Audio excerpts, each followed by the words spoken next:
Kemarin aku Asyidik Al-Jafar, bisa dipanggil Sidik ya.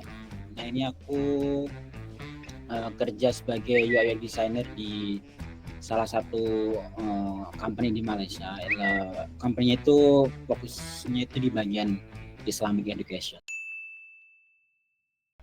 Lalu bisa ceritakan sedikit Kak, bagaimana awalnya Kakak bisa mendapatkan beasiswa di Universitas Gadjah Mada dan apa motivasi terbesarmu untuk mendapatkan beasiswa saat itu? Jadi dulu sempat disuruh untuk coba apply, coba daftar ke UGM. Karena kan sebelumnya juga ada kakak kelasku yang diterima jadi mahasiswa di UGM. Ini dulu itu beasiswa KIP, kuliah. Itu dapat rekomendasi dari UGM. Jadi karena mungkin dulunya kan aku daftar jalur prestasi gitu, ya, PPUP namanya itu. Karena kan sebelumnya aku dapat sertifikat juara nasional buat web dev. Nah itu kan aku juga daftar ke prodi TRPL, Teknologi Rekayasa Prarunang. Jadi kan masih relevan dengan sertifikat yang dulu pernah aku dapat gitu. Apa sih momen yang paling menentukan bagi Masnya kok bisa sampai bekerja di perusahaan luar negeri meskipun secara remote dari rumah? Jadi awal mula aku jadi UI UX designer dan terus kerja di company luar negeri itu, awal mula itu ada mata kuliah yang namanya apa ya, proyek aplikasi dasar. Nah di situ kan dapat tugas kelompok. Satu kelompok itu ada 3 orang dengan job desk-nya masing-masing. Ada yang Android developer-nya, full stack dan juga bagian desainer. Nah aku tuh di situ ke bagian desainer karena mungkin aku lebih condong ke desain dari dulu juga ya. Nah dari situ mulai baru kenal yang namanya UI UX, dan desainnya tuh masih ya jelek lah kalau di compare dengan yang sekarang. Nah dari situ juga mulai coba konsisten untuk bikin desain, bisa dibilang sangat konsisten. Dulu itu bukan hampir setiap hari itu selalu bikin UI terus, dan sampai pada akhirnya tuh sempat posting ke community di Facebook. Itu baru pertama kali coba posting. Nah di situ aku dapat tawaran langsung dari employee atau HR di company. Dulu itu fokusnya ke car rental. Jadi di situ aku ditawarin coba untuk interview dan dari mereka juga cocok. Tapi di situ aku ambilnya itu lebih ke part time karena kan masih statusnya masih mahasiswa ya. Jadi kalau nak full time juga kayaknya nggak mungkin. Jadi aku ambil part time, dan kalau untuk jam kerjanya itu fleksibel, tapi biasanya aku kerjainnya malam. Nah, sekarang kan udah ada di perusahaan Malaysia nih. Bisa cerita-cerita lah tentang gimana sih kerjaan sekarang, culture bekerjanya sekarang. Oke, mungkin ini sedikit cerita terkait dengan budaya kerja dan bagaimana kayak jam kerjaku di sekarang ini ya. Ya.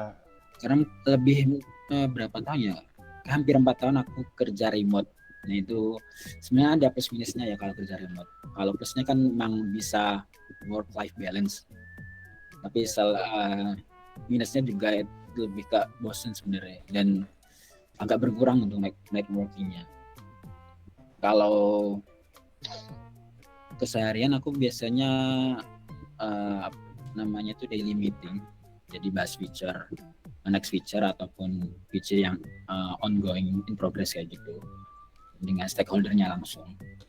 Jadi kayak untuk fitur ini baiknya tuh kayak gimana, jadi selalu ada apa yang namanya iterasi untuk tiap-tiap feature. Dan untuk jam kerjanya itu tadi karena dari mereka juga lebih prefer untuk kerja di malam ya, misalnya diskusi itu diadain di malam. Dan untuk tim IT-nya tuh kebanyakan juga dari Indo sih sebenarnya, jadi dari segi komunikasi juga nggak terhalang sih. Kalau dari segi komunikasi dengan ownernya sih nggak ada masalah sih.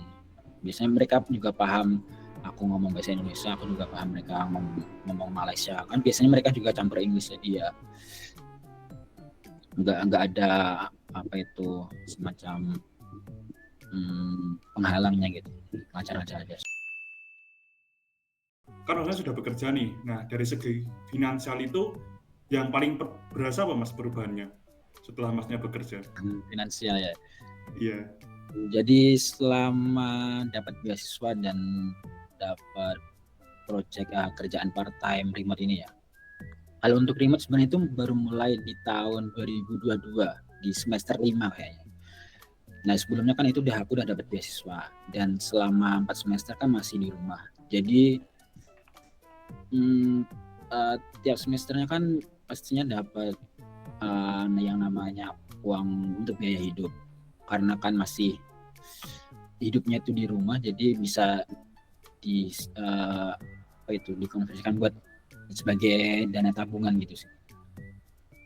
Terus dari hasil tabungan, terus next udah dapat kerja. Nah itu bisa buat tambah-tambahan. Dan sekarang itu yang paling kelihatan ya cepat bisa bantu orang tua dan juga sempat renovasi buat rumah. Dan juga yang paling penting sih aku karena dulu kan masih pakai laptop Potato ya, kentang ya. Nah itu bisa upload device. Nah itu yang paling penting menurutku. Tapi pernah nggak sih terbesit di pikiran kakak itu kalau mau nyerah? Kalau iya itu apa yang buat kakak nggak jadi menyerah? Ini ya awal-awal itu pasti tentu pernah yang ngalamin yang namanya menyerah. Nah, mungkin tiap individu juga pernah ngerasain aku pengen nyerah nih.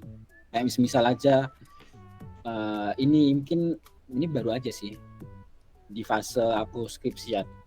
Sempat itu aku tertahan 1 semester karena dulu kan sempat terlambat. Itu aku sebelumnya kan magang 1 tahun.